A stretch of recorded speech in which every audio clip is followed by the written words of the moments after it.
Now, whenever Aunt Laura would get to pining away on the divide, missing that female companionship that the ladies seem to like, and when you have a big ranch like that, you don't have any neighbors who are very close to you, and so she just didn't have that companionship. But old Hamilton was a smart old bird, and he'd see that she was unhappy, and so he would get her a round-trip ticket to New York City,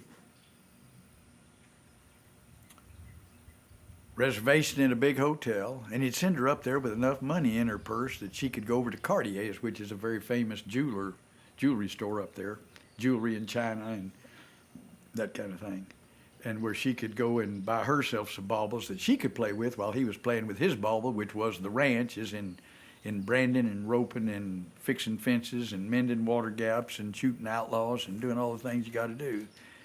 And most of the time when he'd send her up there, he wouldn't go with her. He'd stay back there and take care of his bauble. But every now and then he would go with her. But when he went with her to that big hotel,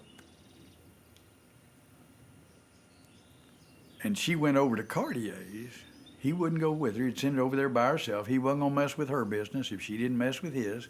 So he'd send her over there by herself. And when she was over there, he would be sitting back there in the lobby of that big hotel in New York town one day.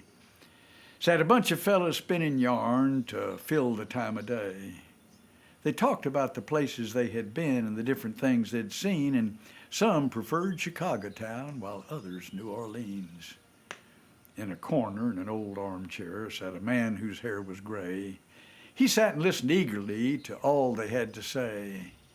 They asked him where he'd like to be, and his clear old voice did ring. "I'd like to be in Texas for the roundup in the spring." Well, they carefully considered each word he had to say. They knew the old man sitting there had been a top hand in his day. So they asked him for a story of his life out on the plains, and slowly he removed his hat and quietly began. "I've seen 'em stampede over the hills till you'd think they'd never stop. I've seen 'em run for miles and miles until the leaders dropped. I was the foreman of a cow ranch, the calling of a king, and I'd like to be in Texas for the roundup in the spring. I can see the cattle grazing over the hills at early morn. I can see the campfire smoking at the breaking of the dawn. I can hear the broncos neighing. I can hear the cowboys sing.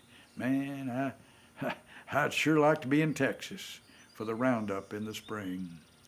I'd like to sleep my last long sleep with Mother Earth for bed, my saddle for a pillow, and the bright stars overhead. Then I could hear the last stampede, the songs the Guadalupe sings, way back down in Texas when they round up in the spring." And that's Hamilton.